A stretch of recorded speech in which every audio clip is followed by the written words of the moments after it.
Assalamualaikum warahmatullahi wabarakatuh. Saya Sri Wayuni dari kelas 12 APL 2 nomor absen 30. Di sini saya mempresentasikan tentang mengevaluasi kesesuaian hasil produk dengan rancangan. 1. Pengertian evaluasi produk. Sebuah perusahaan yang mengolah bahan mentah menjadi bahan jadi tentu harus melakukan evaluasi terhadap produknya sebelum diluncurkan ke pasaran. Untuk menghasilkan barang yang bermutu, perusahaan harus menentukan standar kualitas secara jelas.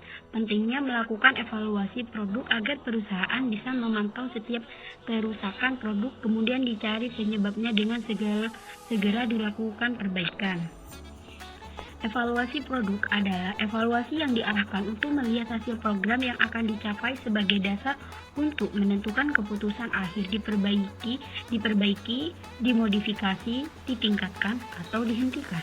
Adapun faktor yang biasa dipakai dalam mengevaluasi kepuasan produk di manufaktur menurut Garvin dalam Havelock 1994 antara lain meliputi aspek sebagai berikut.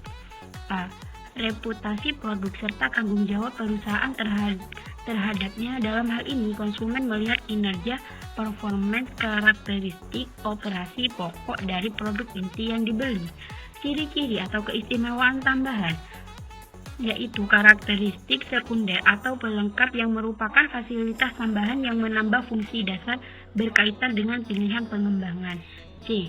Kehandalan, reliability, yaitu kemungkinan kecil akan mengalami kerusakan atau gagal digunakan, berkaitan dengan kemungkinan suatu produk melaksanakan fungsinya secara berhasil dalam waktu tertentu di bawah kondisi tertentu.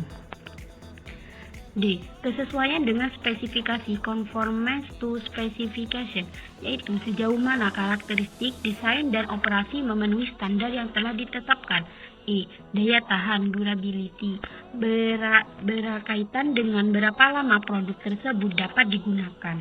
Biasanya karakteristik ini berhubungan dengan ukuran masa pakai suatu produk. F. Kemampuan pelayanan, serviceability, merupakan karakteristik yang berkaitan dengan kecepatan kompetensi, kenyamanan, mudah direspirasi, serta penanggulangan keluhan yang memuaskan. 2. Penentuan kualitas produk dan pengendalian mutu produk.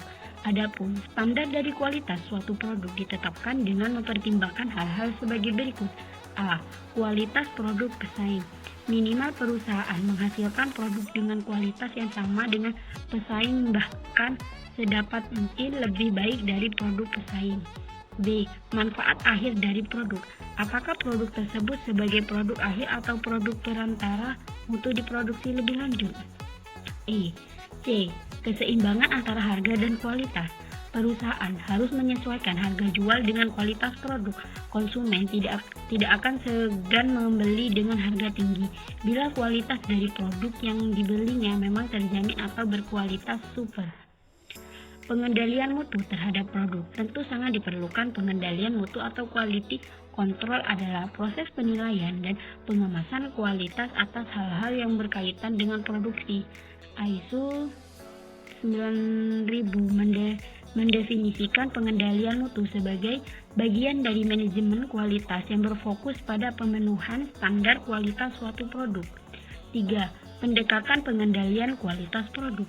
Pengendalian kualitas bertujuan untuk mencegah terjadinya penyimpangan baik bahan, tenaga, waktu, maupun kualitas barang jadi beserta untuk memperbaiki kesalahan yang pernah terjadi sebelumnya pada saat maupun setelah proses produksi. Pengendalian kualitas umumnya dilakukan dengan menggunakan 3 pendekatan, yaitu sebagai berikut.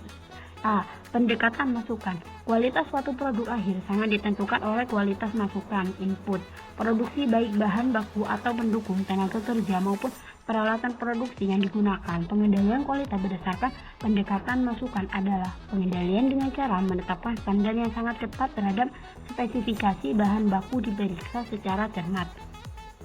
Tenaga kerja yang digunakan seleksi secara ketat serta fasilitas atau perlengkapan produksi dipilih secara cermat. B. Pendekatan proses. Pendekatan ini dilakukan melalui pengendalian yang ketat terhadap standar proses produksi yang dijalankan. Sebelum melakukan proses produksi, setiap pekerja terlebih dahulu diberikan pedoman pelaksanaan proses produksi yang harus mereka pahami dengan baik sehingga mereka bekerja sesuai pedoman. Di samping itu, setiap pekerja perusahaan untuk meminimalisasi penyimpangan dan setiap kerusakan peralatan produksi segera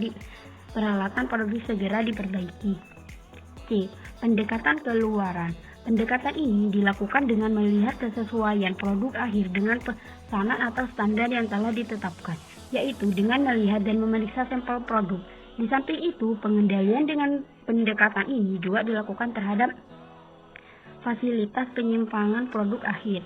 Setiap produk akhir keluaran akan diperiksa untuk kesesuaian dengan standar yang telah ditetapkan sebelumnya, yaitu yang disebut dengan sampel produk. 4. Manfaat pengendalian kualitas. Pengendalian kualitas bagi perusahaan memiliki manfaat sebagai berikut. A. Tercapainya efisien dikarenakan tidak ada pemborosan bahan baku atau pendukung waktu dan tenaga kerja. B. Menekan biaya sehingga biaya rata-rata dan harga jual menjadi rendah. C. Meningkatkan penjualan di samping karena harga jual relatif rendah, juga karena kualitas barang yang terjamin. D. Manfaat bagi konsumen adalah konsumen merasakan puas karena memperoleh barang atau produk yang berkualitas dengan harga yang bersaing. 5. Langkah melakukan evaluasi kualitas produk. Berikut ini merupakan langkah yang bisa diambil perusahaan dalam melakukan evaluasi produk, antara lain. A. Evaluasi pada kualitas produk, yaitu dengan melakukan pengendalian mutu atau quality control, mencari cacat produk dan segera melakukan perbaikan. Pengendalian kualitas produk dilakukan yaitu dengan cara mengidentifikasi kerusakan produk, mencari penyebab kerusakan, dan usaha untuk melakukan perbaikan. Perusahaan perlu menentukan standar kerusakan produk maksimal 2%. B. Evaluasi terhadap persepsi karyawan. Mengevaluasi persepsi karyawan dan para manajer terhadap kualitas juga mengevaluasi tingkat komitmen para karyawan dan manajer terhadap kualitas. Evaluasi tingkat C. Evaluasi tingkat kerusakan produk. Evaluasi ini dilakukan untuk mencari penyebab terjadinya kerusakan, seperti kualitas bahan yang digunakan tidak sesuai dengan standar, keteledoran karyawan yang disebabkan kurangnya pengawasan, atau mesinnya sudah tidak layak pakai. Setelah diperoleh hasil dari analisis tersebut, dapat digunakan sebagai evaluasi terhadap strategi bisnis perusahaan yang telah mencanangkan kebijakan mutu barang yang dihasilkan oleh perusahaan, termasuk kebijakan tingkat kerusakan barang. Sekian, terima kasih. Wabillahi taufiq wal hidayah. Wassalamualaikum warahmatullahi wabarakatuh.